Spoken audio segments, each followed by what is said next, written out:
resucitarán los muertos? En otras palabras, vamos a profundizar. Yo les digo, en los 35 años que tengo de ser expositor y conferenciante de la teología bíblica, nunca había profundizado tanto en la vida después de esta vida. ¿Y qué es la muerte? ¿Y qué hay después de la muerte? ¿Cómo serán nuestros cuerpos? ¿Quiénes vamos a vivir eternamente con Cristo? ¿Quiénes no van a vivir? ¿Cómo va a ser la vida después de esta vida? ¿Qué esperanza podemos tener de las personas que han partido antes de nosotros? Y para muchos de ustedes los va a llenar de esperanza profunda, para que cuando perdamos algún ser querido tengamos dos tipos de reacciones. Una, como seres humanos tenemos que llorar, porque llorar no es pecado. Al contrario, manifestamos nuestra humanidad. Va a ser acompañado con muchísimo gozo al saber que la persona que perdimos y que lamentamos que no está con nosotros en este mundo, está en un mundo mucho mejor que nosotros. Y que cuando sabemos que ese mundo que todavía no conocemos es mejor que nosotros y que nos reveló Cristo en la Biblia, la pura esperanza y el conocimiento de que tu hijo, tu esposo, tu perro o lo que sea está en un lugar mucho mejor que nosotros, te da paz y te da gozo para que sigas viviendo. Pero qué triste es cuando no se sabe, ¿verdad? Y se guarda luto por 1, 2, 3, 4, 5 años.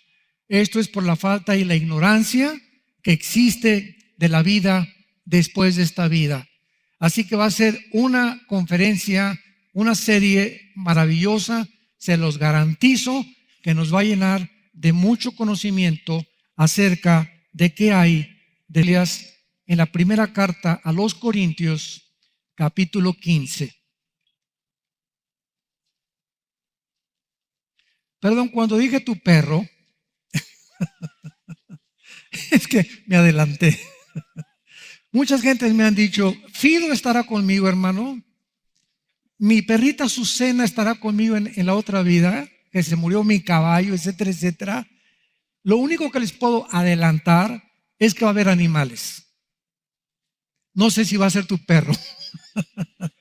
Pero los sentimientos que vamos a tener en la otra vida, imagínense ustedes, estar en la otra vida y no poder disfrutar la otra vida porque no está Fido o Azucenita contigo, tu gatita, ¿verdad? Entonces eso no puede existir. Entonces, de que va a haber animales, los va a haber porque la Biblia los muestra. Va a haber ovejas, estarán el león con la oveja y pasarán juntos. No va a haber veneno en los reptiles, etcétera, etcétera. Y va a haber un tipo de dimensión y de naturaleza cuando Cristo establezca su reino con todos nosotros. Muy bien, en 1 Corintios capítulo 15, versículo 35 en adelante, a Pablo le hicieron una pregunta que le dio lugar a esta revelación. Pero dirá alguno, ¿cómo resucitarán los muertos? ¿Con qué cuerpo vendrán? Escuchen esto antes de seguir adelante. Es increíble que Pablo no nos dé ejemplos celestiales, pues va a ser como así, o como va a ser una física cuántica, etcétera, etcétera, sino que Pablo y Cristo usaron ejemplos terrenales. Porque es increíble que en el siglo XXI se le pueda demostrar a los ateos, escúchenme muy bien, se les pueda demostrar a los ateos que a través de la escúchenme muy bien, se les pueda demostrar a los ateos que a través de la biología, a través de la física cuántica, a través de la química y de la composición molecular del ADN o del ácido desoxirribonucleico que en cada célula tenemos, se pueda demostrar ya no bíblicamente, sino biológicamente y con la física cuántica que hay vida después de la vida. Hace algún tiempo tuve un debate con un ateo, hace como 2 años o 3 años más o menos, y una de las cosas que los ateos ignoran es lo siguiente: tienes un ateo enfrente de ti y él ignora completamente la Biblia. Lo que te dice es historias, leyendas, pero ni siquiera la han leído. Y los que la han leído no la han entendido porque no tienen al Espíritu de Dios. Entonces, cuando tú tienes un debate, ganar ese debate, porque esa persona no conoce tus argumentos y tú conoces los argumentos que él va a sacar. Entonces, esto nos pone casi siempre del lado ganador. Como hace cientos de siglos, Blaise Pascal, el gran físico francés, astrónomo matemático, una de las eminencias científicas más grandes de la historia, se enfrentó con un ateo. Y entonces el ateo le dijo a Blaise Pascal: mire, señor Pascal, yo no creo que no hay ni cielo ni infierno. Al morir, todos quedamos ahí en la tumba. Nos convertimos al polvo y ya no hay nada después. Y Pascal le contestó: muy bien, señor ateo. Si usted tiene razón, yo no pierdo nada. Pero si mi Cristo tiene razón cuando dijo que él era la resurrección de la vida, ¿qué amolada se va a llevar usted? O sea, si los ateos tienen razón, pues no perdimos nada, ¿verdad? Si creemos o no creemos, pero sí, ¿verdad? Si creemos o no creemos, pero si Cristo tuvo razón al haber vencido la muerte y habernos traído la esperanza de volver a vivir, qué amolada se van a llevar y qué susto se van a llevar al despertar y enfrentarse con el juez de la humanidad que les diga: apartados de mí al fuego eterno. Hace algún tiempo estábamos en Jerusalén. Quiero dar estos dos ejemplos como un preámbulo a nuestra conferencia. Estábamos en Jerusalén hace como 3 o 4 años. Muchos de ustedes nos acompañaron. Y estábamos en el Museo del Holocausto. Y estaba yo con mi esposa y vi a 2 judíos. Vi que eran judíos porque traían su kipá, su gorrito aquí arriba en la cabeza. Y estaban platicando y viendo todo lo que Hitler hizo. Y entonces uno de ellos, mi esposo y yo estábamos junto de ellos, hablando en inglés desde luego, le dice al otro: yo no puedo creer que exista Dios. Porque venía con él, no le contestó. Entonces yo le agarré el abrigo y le dije: discúlpeme, quisiera intervenir en su conversación, ¿me permite? Y me dijo: sí, ¿quién es usted? Le dije: mire, me gusta mucho la investigación de la teología y he estudiado bastante el judaísmo. Y quiero decirle lo siguiente: si usted dice que usted no cree en Dios, entonces todos aquellos que murieron en el Holocausto, víctimas, y los nazis, y actualmente los de ISIS, que están mate y mate gente y que se mueren sin haber sido castigados, usted no tiene ninguna esperanza que los que mataron a su familia puedan ser castigados después.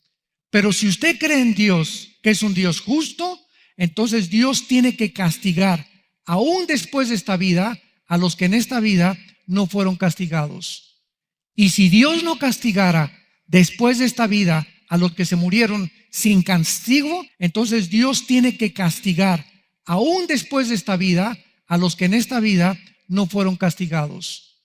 Y si Dios no castigara después de esta vida a los que se murieron sin castigo, sería un monstruo de Dios.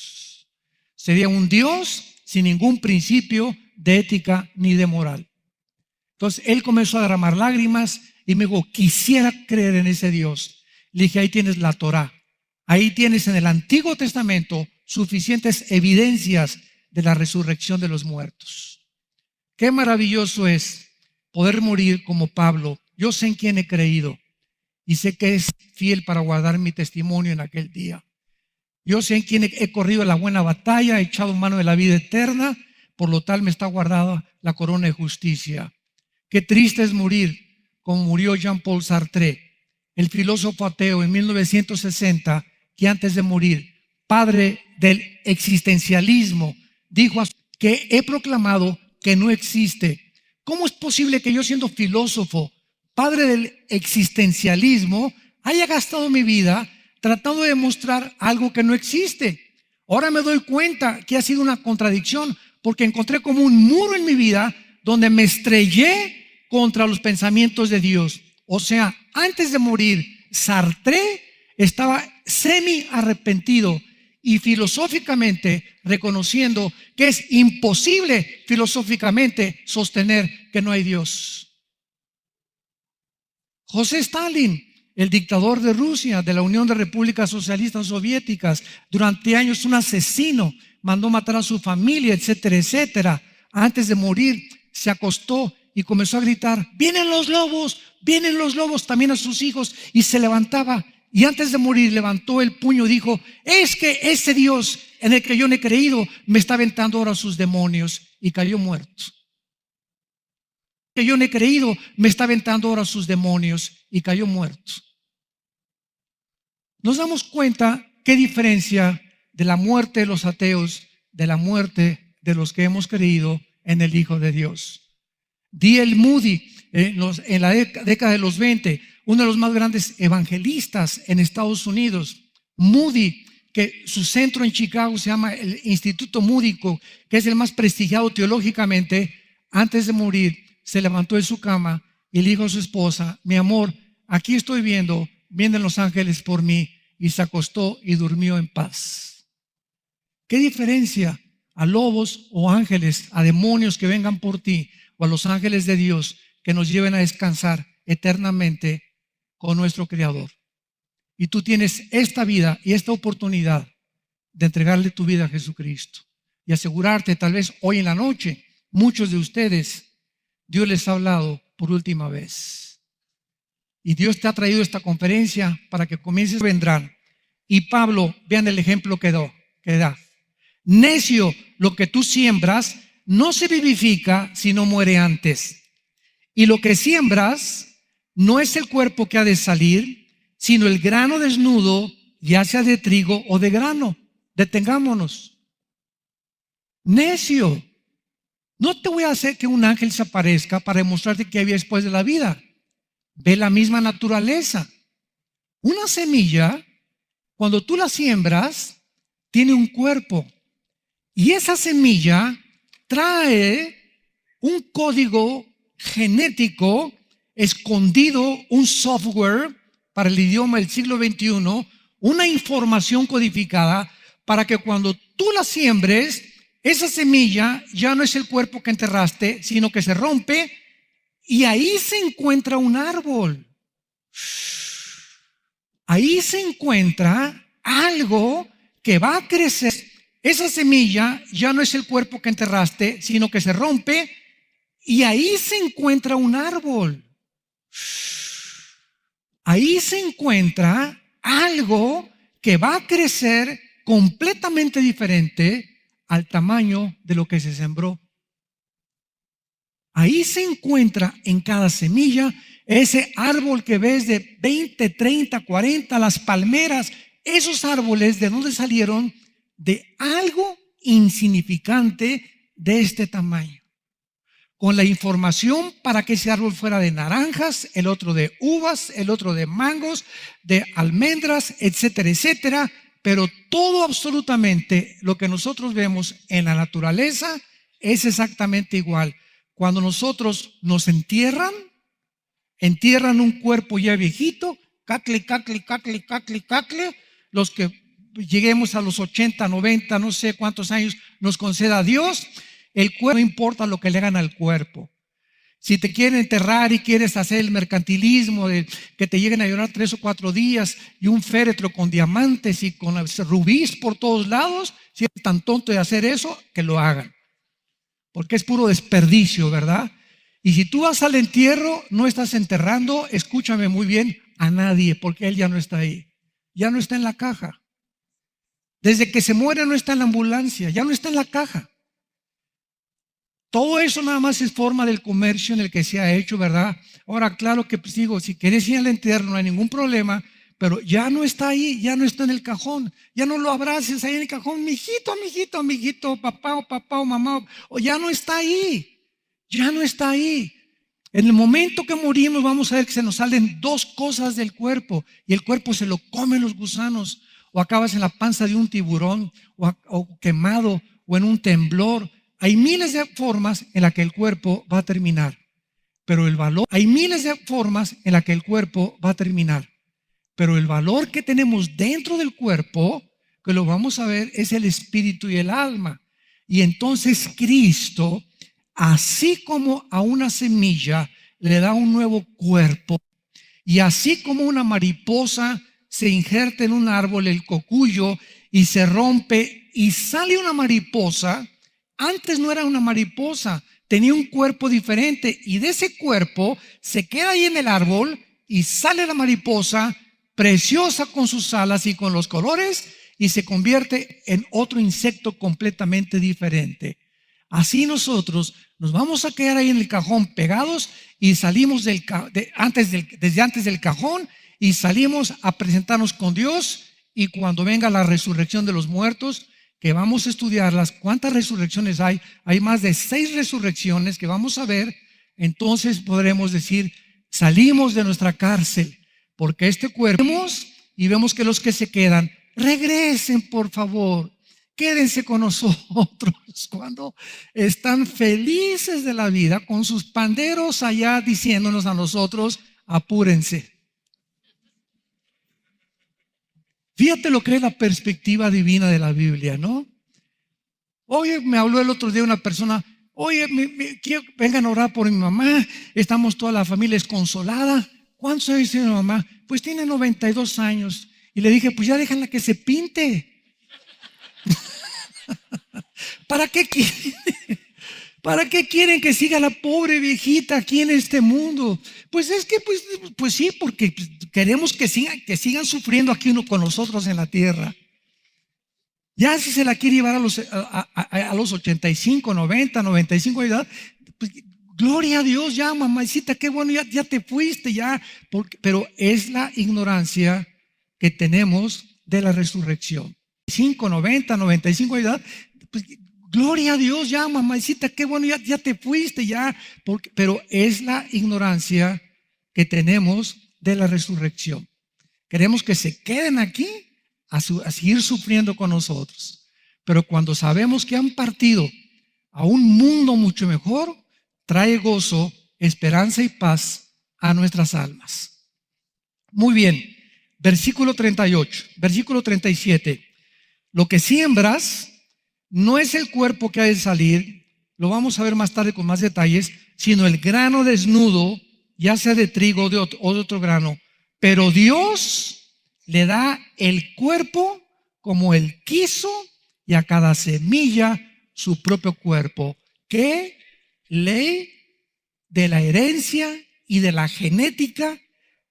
Más de 2000 años antes de que en 1860 Gregorio Mendel descubriera las leyes de la herencia. En 1860 se descubren las leyes de la herencia, y la Biblia 2000 años antes y 4000 años antes de nosotros, en Génesis 1 del 11 al 12, la Biblia dice, Dios le dijo a la semilla de uva, tú vas a producir uvas y voy a programar dentro de ti este software, dijo Dios, para que cuando nazca la uva salga así, moradita o anaranjadita, con las vitaminas y los minerales que los seres humanos van a necesitar. A la papaya, a las semillas de papaya no producen uvas, producen papayas. Las de naranjas producen naranjas. Las de manzanas, manzanas. Todas las frutas tienen un código genético hereditario, y el cuerpo de la manzana, el cuerpo de la uva, el cuerpo del mango, el cuerpo de la papaya, de la sandía y del melón,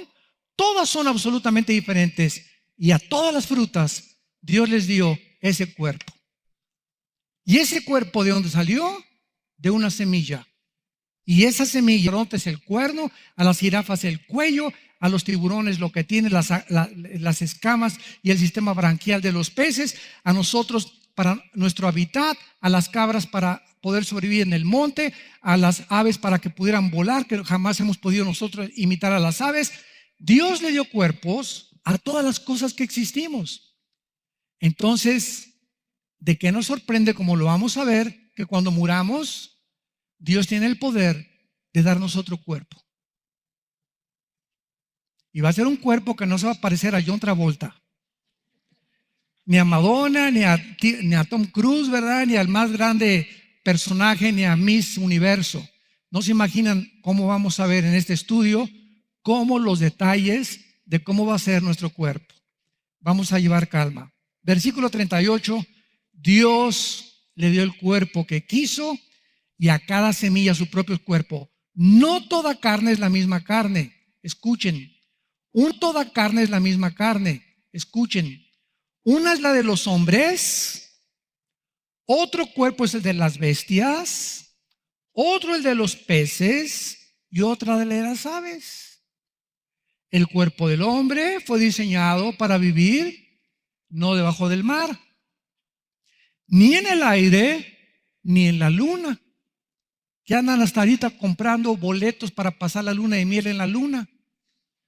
Aunque me lo regales, prefiero la Riviera Maya. Qué tontería, ¿verdad?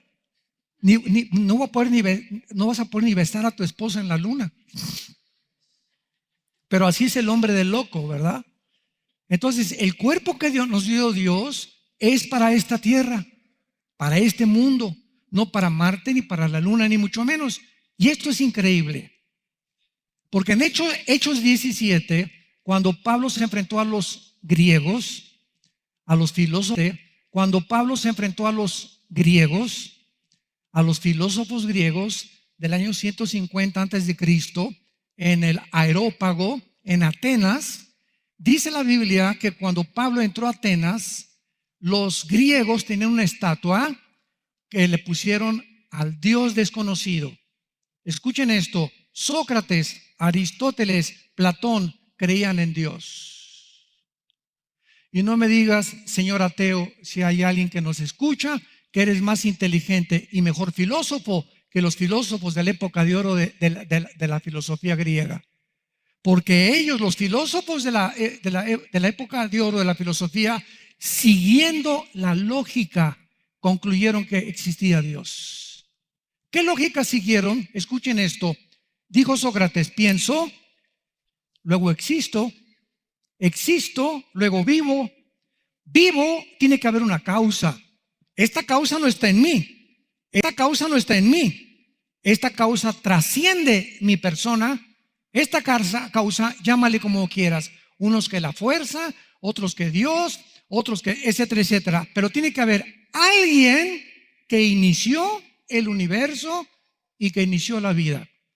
Porque si yo me enfrento a un ateo y me dice, es que yo creo en Darwin y que de la nada surgió algo, le contesto, la materia no produce el pensamiento. Jesús, María y el burrito que los acompaña. Si bien vamos a aceptar que la materia se produjo de una forma accidental, y el pensamiento y la conciencia, ¿quién la produjo?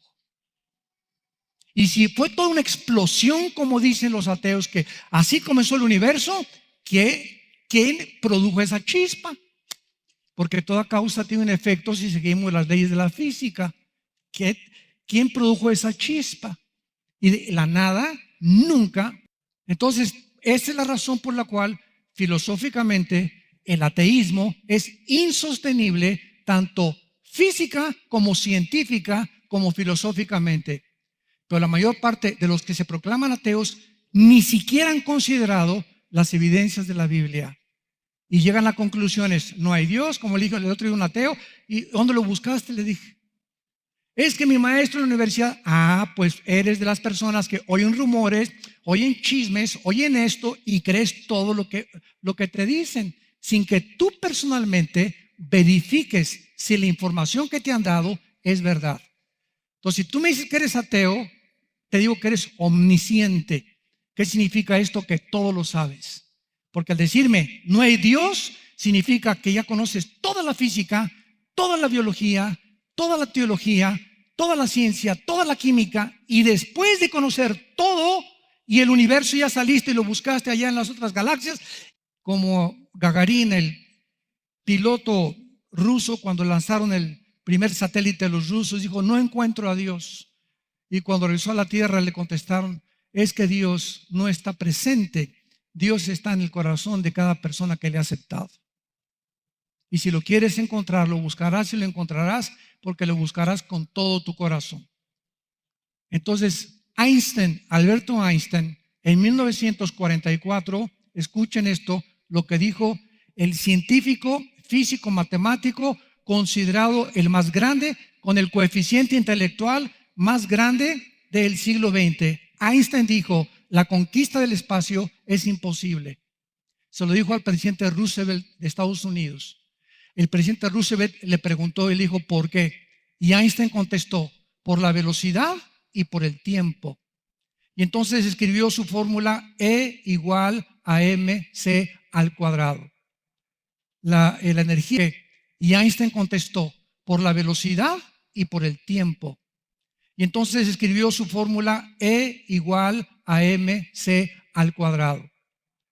La energía es igual a la masa multiplicada al cuadrado por el tiempo, determinando que el tiempo no existe, que el tiempo es relativo, y que si alguien, dijo Einstein, si alguien sale de la Tierra y se va más allá de la Luna, en el espacio, si tú te vas a la velocidad, suponiendo que vamos a la velocidad de la luz, 300,000 kilómetros por segundo, y llegamos a Plutón y te llevas un reloj, tu reloj se detiene. Tu reloj se detiene inmediatamente, no porque se descomponga, sino porque el tiempo dejó de transcurrir. Esto es impresionante físicamente. Entonces, aunque vayamos a la velocidad de la luz, no llegaríamos ni a Marte, porque cuando regresáramos, aquí pasaron 20 años, ya pasaron 5 años. Tu esposa sería una viejita y tú seguirías teniendo 30 años de edad. Y en segundo lugar, la velocidad. Ninguna, porque se desintegraría al salir y al regresar a la atmósfera terrestre. Y eso fue hace más de 65 años cuando Einstein proclamó esto.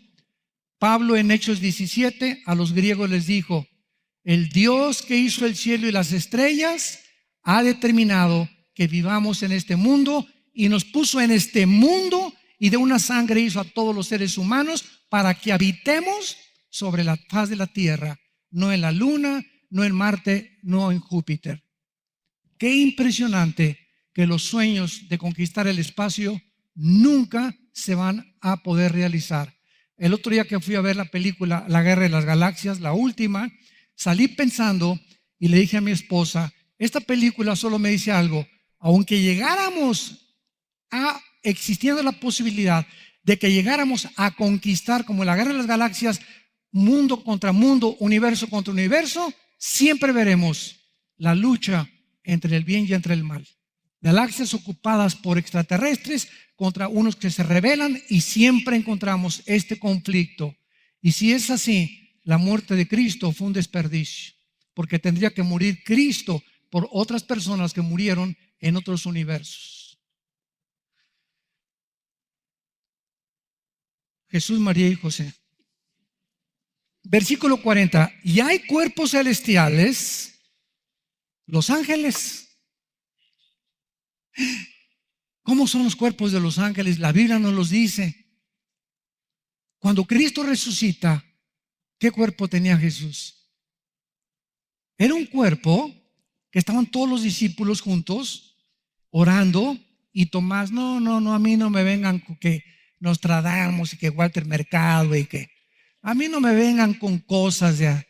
Yo hasta que no vea a Cristo y mis dedos los ponga en sus manos y meta mis manos en el costado. La lanza del centurión lo atravesó de lado a lado y salió, dice el apóstol Juan, una gota de sangre mezclada con agua. Hasta que yo no haga esto, no creeré que Él resucitó.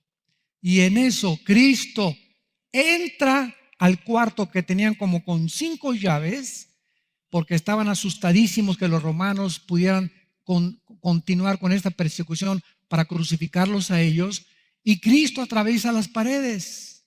Y vean el fenómeno que sucedió. Cristo se aparece y le dice, Tommy boy, come here, ven para acá, Tommy. Y llega Tomás y le dice Cristo, pon tus manos en mis manos. Y miren lo que pasa.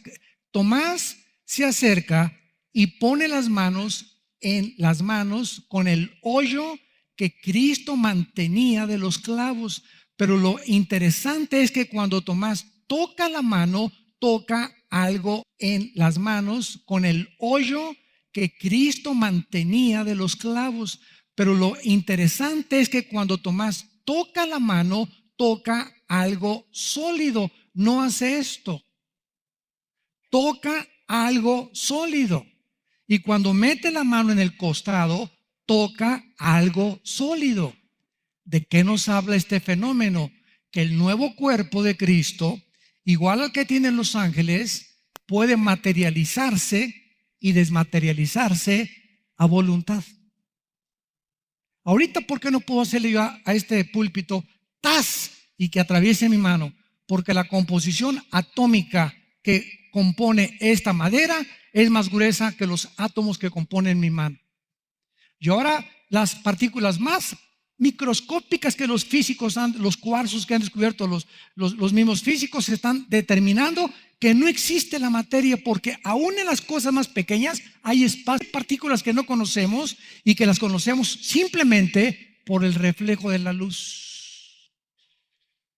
Es como los lentes Polaroid. No sé cuántos de ustedes han probado los lentes Polaroid.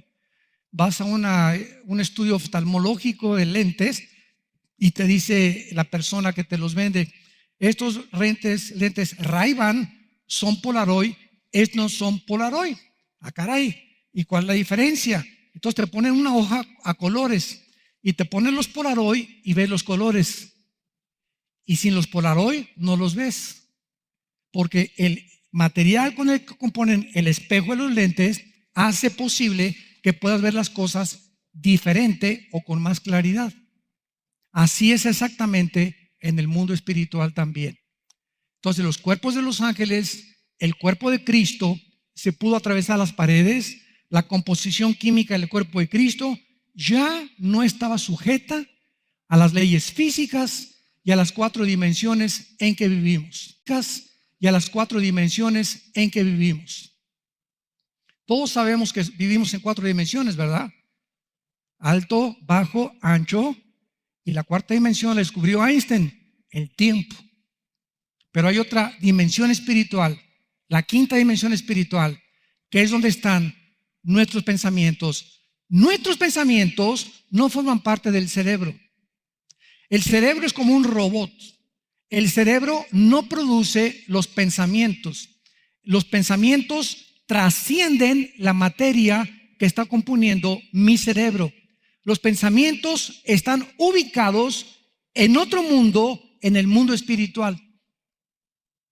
Y Dios conoce cuando estamos orando lo que estamos orando. Los demonios saben muchas veces lo que estamos pensando porque no ven en el cerebro. El pensamiento trasciende el mundo espiritual. Y cuando oramos, algo rompe las 4 dimensiones, entra a la eternidad y alcanza el trono de Dios. Gracias a Dios.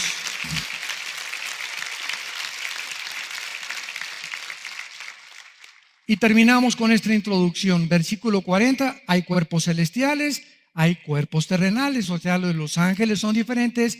Nosotros estamos bajo la ley de la gravitación, ¿verdad? La ley de las fuerzas que trascienden completamente el mundo, la gravitación y las fuerzas nucleares. Pero una es la gloria de los celestiales y otra la de los terrenales. ¿No han oído ustedes en Proverbios que la mujer piadosa o virtuosa es corona de su marido? ¿Se acuerdan de ese versículo? En el desayuno vamos a hablar mi esposa y yo de eso. Yo me puse a pensar, ¿cómo que es corona? Le dije a mi esposa, a ver, voy a comprar una corona y le voy a poner aquí Marta. No, lo que significa es lo siguiente, que una esposa virtuosa hace a su marido el rey. No, lo que significa es lo siguiente, que una esposa virtuosa hace a su marido el rey. Vámonos. Es corona de su marido, lo entendí. Eso significa que una mujer de Dios corona a su marido y lo hace un rey. Tú eres el que mandas, mi amor. A ti Dios te dio la responsabilidad de ser el jefe de la casa, el sacerdote. Nosotros, yo me someto a ti, no porque lo merezcas ni por la cara de gallo que tengas, sino simplemente porque quiero obedecer al que está arriba de ti y arriba de mí. Y cuando la mujer hace a su marido rey, es lógico que un marido entendido haga a su mujer reina.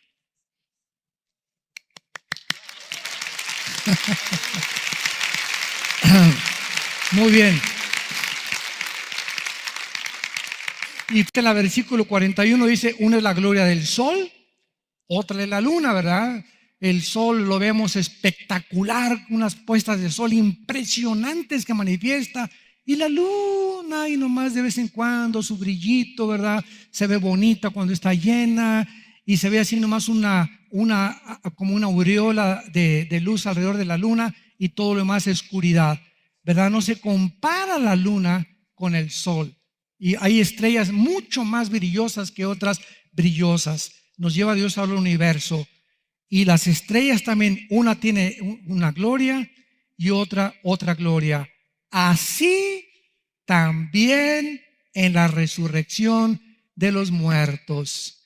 ¿Qué nos está diciendo el Espíritu Santo?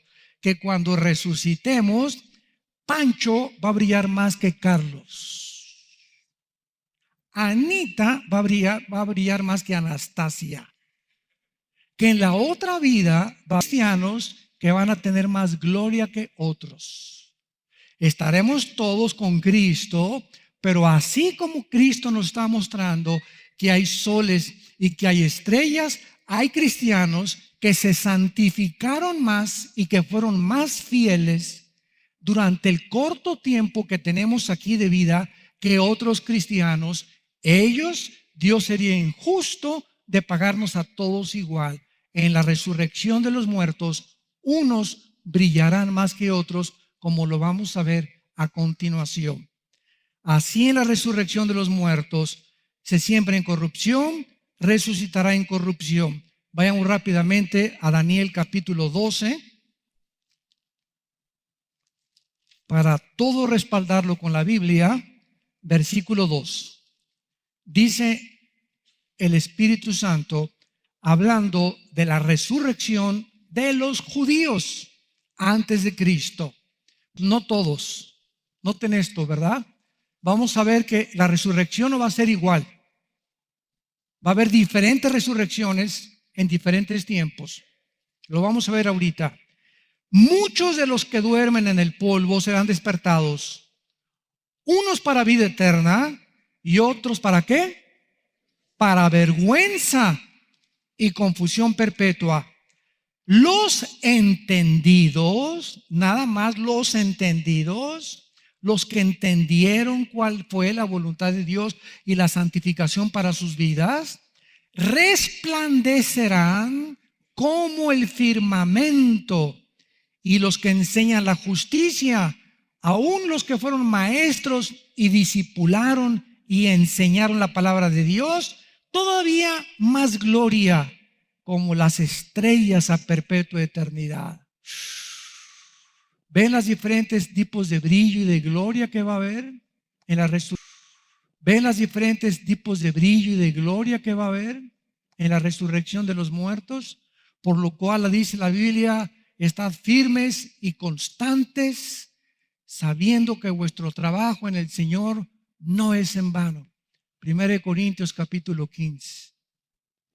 Estén firmes y constantes, perseveren, no pierdan vuestro galardón. Muy bien. Vamos pues a comenzar el estudio. Esto fue la introducción. Y vamos a iniciar en 1 Corintios 15, versículo 20 al 23. ¿Cuándo o cómo resucitarán los muertos?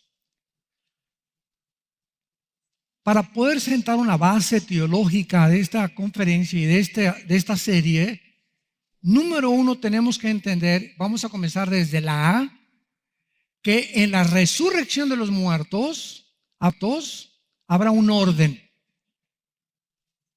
Porque Dios es un Dios de orden. Antes de que nosotros fuéramos cristianos, vean ustedes la diferencia. ¿Qué era el orden que teníamos? Mi prioridad era, y casi la de todos, mi trabajo. No, si yo tengo 2 trabajos y hasta el domingo trabajo y hasta las vacaciones trabajo, yo soy un hombre, ¿verdad? Etcétera, etcétera. En segundo lugar, mis amigos. En tercer lugar, mi esposa. En cuarto lugar, mis hijos. Y en quinto lugar, la iglesia y Dios. Ese era el orden que teníamos, desgraciadamente.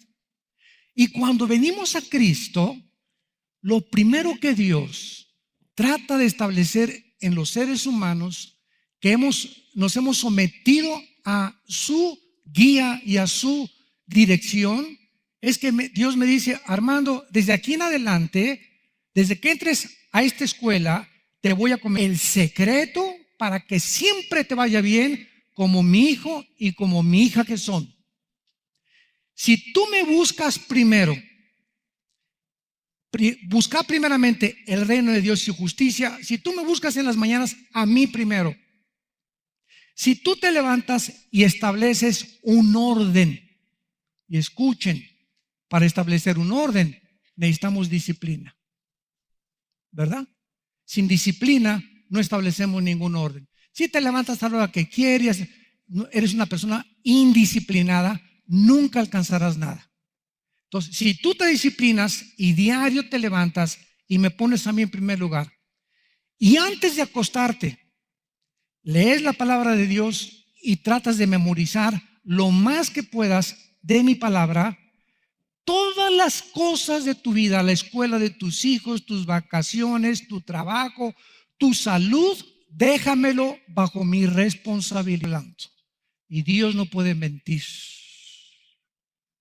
Entonces, venimos a Cristo y Dios ordena nuestras vidas. Ahora dice Dios, escúchame, Señor, ¿y quién es el segundo lugar en mi vida?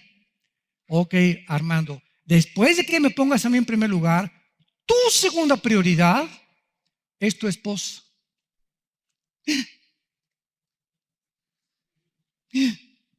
Es tu esposa, tu reina.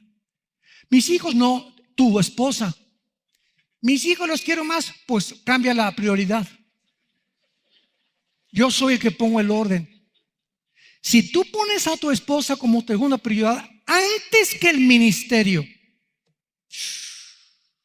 antes que tus viajes, antes que tu trabajo, antes que cualquier cosa, tu esposa tiene la prioridad, estás comenzando a ordenar tu vida. En tercer lugar, mi trabajo, tus hijos en tercer lugar. Antes que cualquier cosa, tu esposa tiene la prioridad, estás comenzando a ordenar tu vida. En tercer lugar, mi trabajo, tus hijos en tercer lugar. Si tienes hijos varones, hazlos tus amigos. Vete al cine con tu hijo, vete de vacaciones con tu hijo cuando puedas, vete a pasear con tu hijo, vete a jugar boliche, tú y tu hijo. Mi esposa no, hay otras ocasiones de tu esposa. Y en mis hermanitas, tú y tu hijo nada más, tu hijo varón. Porque los varones necesitan identificarse con un símbolo masculino. Porque así nacimos los varones. Esta es la gravedad de los matrimonios gays, de nacer con puros hombres o de que sean criados por puras mujeres. Es la mentira satánica más grande que el infierno ha propagado en el mundo moderno. La redefinición de los establecimientos colocados por amigas. Escuchen esto: cuando nosotros como padres logramos que nuestros hijos sean nuestros amigos, y yo logre que mi hijo comience a confiarme sus secretos y abra su corazón y me diga: papá, me pasó esto, me pasó aquello, ya la hicimos como padres. Cuando tus hijas sean tus amigas y te lleguen a confiar sus vidas porque tienen la confianza de identificarse contigo como madre, ya la hiciste como mamá. ¿Y de dónde buscamos esta confianza? Teniendo tiempo para pasar con ellos.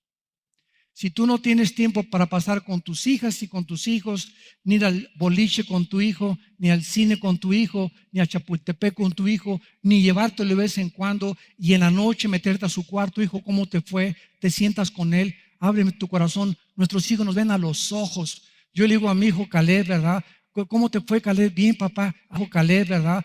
¿Cómo te fue, Caleb? Bien, papá. A ver, mírame a los ojos. No, tienes tu mirada caída, hijo.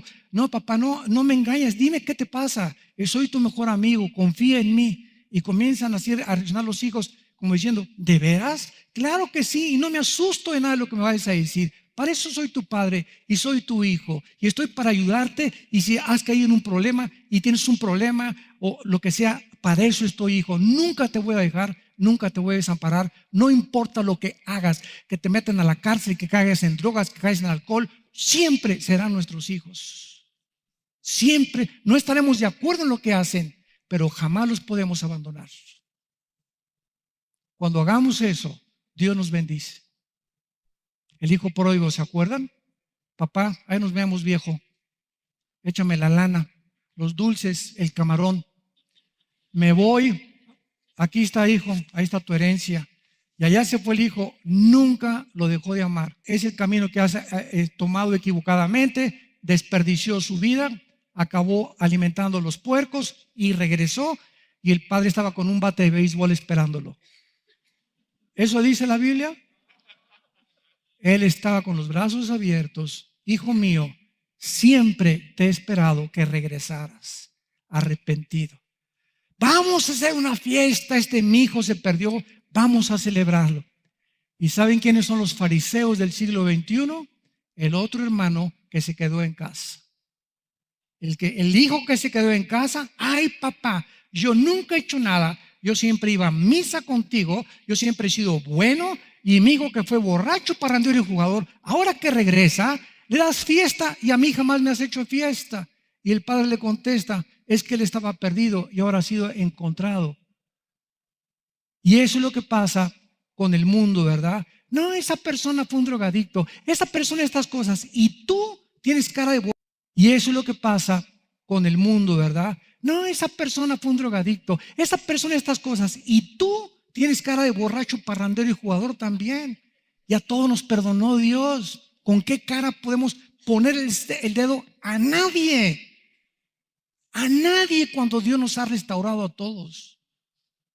Dios tiene el corazón abierto porque Él vino al mundo a buscar a esos perdidos, a esas prostitutas, borrachos, homosexuales, drogadictos, etcétera, etcétera. Les quiero comunicar, ya estamos haciendo trámites con la Secretaría de Gobernación, porque tenemos 30 años que la Secretaría de Gobernación y tenemos varios premios y títulos de que somos una organización que hemos visitado los centros de rehabilitación de México, Santa Marta, Catitla, el Reclusorio Sur, la cárcel de mujeres. Tenemos 30 años visitándolos cada 15 días.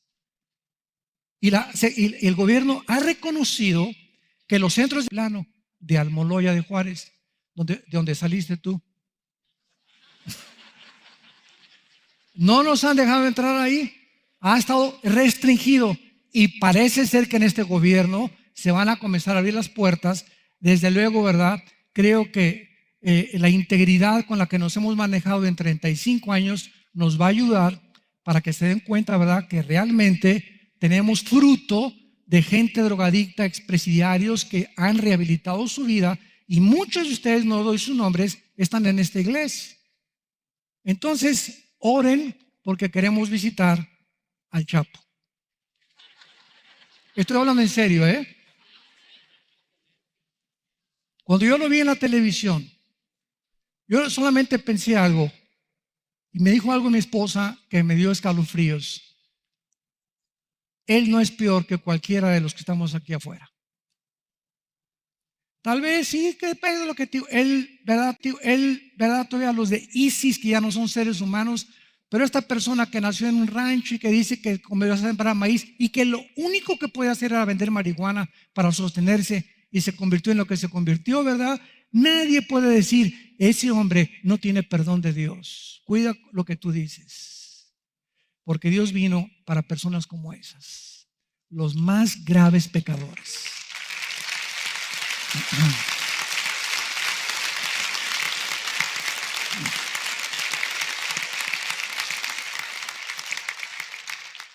Corintios 15, del 20 al 23. Mas ahora Cristo ha resucitado de los muertos, primicias, o sea, primicias significa los primeros frutos.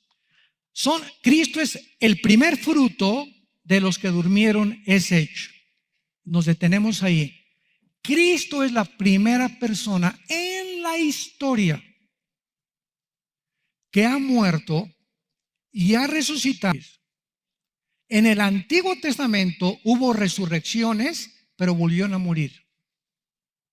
Lázaro lo resucitó Cristo, Juan capítulo 11, pero volvió a morir Lázaro.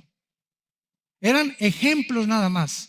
Pero Cristo es las primicias, es el primer fruto, el único hombre desde Adán hasta nuestros días que resucitó de los muertos y no pudo volver a morir porque venció la muerte con su sangre. Se acabó y rompió la maldición de la muerte para con todos nosotros. Versículo 21. Porque cuanto la muerte entró por un hombre la resurrección de los muertos. Porque así como en Adán todos mueren, en Cristo todos serán vivificados. Pero cada uno en su debido. Todos mueren, en Cristo todos serán vivificados, pero cada uno en su debido orden. Número 1 fue Cristo. Él fue las primicias. Luego nosotros, los que somos de Cristo, síganme con cuidado. Los que somos de Cristo desde Pentecostés. Antes de Pentecostés, nadie de los santos del Antiguo Testamento estaba en Cristo. Al venir el Espíritu Santo en Pentecostés, somos bautizados. Esto es lo que se llama el bautismo del Espíritu Santo. El Espíritu, Romanos capítulo 6, nos funde, nos amalgama en la persona de Cristo. Dice Efesios 5, somos partes de sus huesos y de su carne. Esto es un misterio, el misterio de la iglesia. Cuando tú recibes a Cristo y te haces cristiano, entras a formar parte no de un edificio, no de una organización, no de una denominación. Todo esto es externo, sino de algo místico, invisible, que es el cuerpo de Cristo. Somos la iglesia. Y desde ese momento, desde Pentecostés hasta el arrebatamiento, nada más cuando venga el rapto, nada más la iglesia se va en el arrebatamiento. Y todos los santos de Adán hasta Pentecostés resucitarán, lo vamos a ver, hasta la segunda venida de Jesucristo. Vamos a ver este orden de las resurrecciones. Entonces tienes que estar en Cristo, en su cuerpo, amalgamado, bautizado por el Espíritu Santo, unido con Él, para que cuando Él venga, solamente su iglesia se vaya con Él en el arrebatamiento de la iglesia. Y cuando Él venga, habrá otra resurrección, como lo vamos a ver hoy o en la próxima conferencia. Entonces, los que estamos en Cristo somos los siguientes. Si alguien me pregunta, ¿qué profecía podría usted darnos que está por cumplirse? Inmediatamente les contesto: el rapto de la iglesia. La próxima profecía por cumplirse en la Biblia es cuando millones de nosotros desaparezcamos de este planeta. Y en un abrir y cerrar de ojos se queda mi saco, tus guaraches, nuestros anillos, nuestros collares, ahí se quedan donde se quedaron o donde estés. Los bebés van a desaparecer de las cunas, aviones van a chocar porque los pilotos desaparecieron, habrá un congestionamiento de tráfico en las carreteras porque los choferes desaparecieron, en los hospitales miles de enfermos van a desaparecer, va a haber un caos internacional y la única respuesta, los ovnis. No es coincidencia, muy buena risa, muy ad hoc. No es coincidencia que desde 1946 el fenómeno ovni se haya multiplicado en el siglo XXI, porque ahora he escuchado que las Naciones Unidas han establecido a una mujer hindú para encargarse de la investigación de los platillos voladores en las Naciones Unidas. El Vaticano ha establecido a 3 cardenales para formar un telescopio que se encuentra en el estado de Colorado y el observatorio se llama Lucifer. Para poder comunicarse y hacer contacto con los extraterrestres, para formar un telescopio que se encuentra en el estado de Colorado y el observatorio se llama Lucifer.